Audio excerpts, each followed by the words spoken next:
ಎಲ್ರಿಗೂ ನಮಸ್ಕಾರ.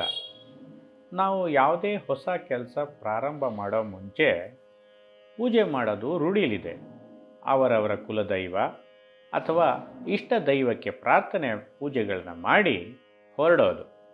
ಇದನ್ನು ಕಾರ್ಯಸಾಧನೆ ಪೂಜೆ ಅಥವಾ ಇಷ್ಟಾರ್ಥ ಸಿದ್ಧಿಗೆ ಪೂಜೆ ಅಂತ ಅನ್ನೋದು. ಪೂಜೆ ಮಾಡೋರಲ್ಲಿ ಇನ್ನೊಂದು ರೀತಿಯವರಿದ್ದಾರೆ. ಧರ್ಮಾರ್ಥ ಕಾಮಗಳು ಸಿದ್ಧಿಯಾಗಬೇಕೆಂದು ಪೂಜೆ ಮಾಡ್ತಾರೆ. ಇನ್ನು ಕೆಲವರು ಕೇವಲ ಮೋಕ್ಷ ಮಾತ್ರ ಬೇಕು ಅಂತ ಪೂಜೆ ಮಾಡ್ತಾರೆ. ಯೋಗ ಭೋಗಗಳೆರಡೂ ಜೀವನದ ಸೃಷ್ಟಿ ಸಹಜವಾದ ಅಪೇಕ್ಷೆಗಳೇ. ನಾನಾ ರೀತಿ ಪೂಜೆ ಮಾಡೋರು ಇದ್ದಾರೆ.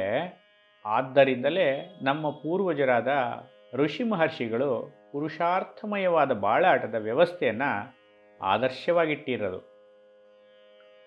ಆ ರೀತಿಯಾಗಿಯೇ ಅವರು ತಮ್ಮ ಜೀವಿತಾವಧಿಯಲ್ಲಿ ತಮ್ಮ ಬಾಳಾಟವನ್ನು ನಡೆಸಿ ಪರಮಫಲವನ್ನು ಪಡೆದರು. ಪೂಜೆ ಮಾಡೋವನು ತನ್ನ ಅಂತರ್ಬಹಿರ್ ಶುದ್ಧಿಯನ್ನು ಕಾಪಾಡಿಕೊಂಡಿರಬೇಕು. ದೇಹದ ಅಂತಃಕರಣ ದ್ರವ್ಯ ತತ್ವಶುದ್ಧಿಗಳನ್ನು ಇಟ್ಕೊಂಡಾಗ ಪೂಜೆ ಫಲಕಾರಿಯಾಗುತ್ತೆ. ದ್ರವ್ಯ ಶುದ್ಧಿ ಬಗ್ಗೆ ಒಂದು ಸಣ್ಣ ಅವಲೋಕನ ಮಾಡೋದಾದರೆ, ಪೂಜೆಯಲ್ಲಿ ಬಳಸೋ ಸಾಮಗ್ರಿಗಳೆಲ್ಲವೂ ದ್ರವ್ಯವೇ. ಪೂಜೆಯಲ್ಲಿ ಬಳಸೋ ಸಾಧನಗಳಲ್ಲಿ ಪ್ರಮುಖವಾದದ್ದು ಘಂಟೆ. ಘಂಟೆ ಶುದ್ಧಿ ಅಂದ್ರೇನು, ಘಂಟೆಗೆ ಸಂಸ್ಕಾರ ಅಂದ್ರೇನು ಅಂತ ಈಗ ನೋಡೋಣ. ಘಂಟೆಯು ಲೋಹದಿಂದ ತಯಾರಾಗಿರುತ್ತೆ.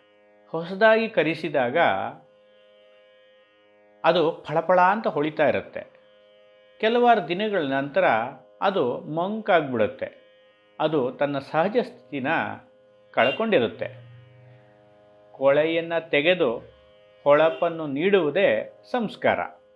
ಅಂದರೆ ಸಹಜ ಸ್ಥಿತಿ ಅಥವಾ ಮೂಲ ಸ್ಥಿತಿಗೆ ತರುವ ಪ್ರಕ್ರಿಯೆಗೆ ಸಂಸ್ಕಾರ ಅಂತನ್ನೋದು. ಘಂಟೆಗೆ ಇನ್ನೊಂದು ಬಗೆಯ ಸಂಸ್ಕಾರನೂ ಉಂಟು.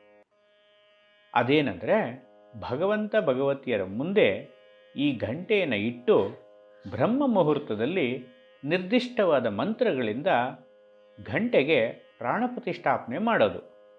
ಇದು ಅಂತರ್ ಸಂಸ್ಕಾರ ಹಾಗೂ ಫಳಫಳ ಅಂತ ಹೊಳಿತಾ ಇರುವಂತೆ ಸಹಜ ಸ್ಥಿತಿಗೆ ತರೋದು ಬಹಿರ್ ಸಂಸ್ಕಾರ.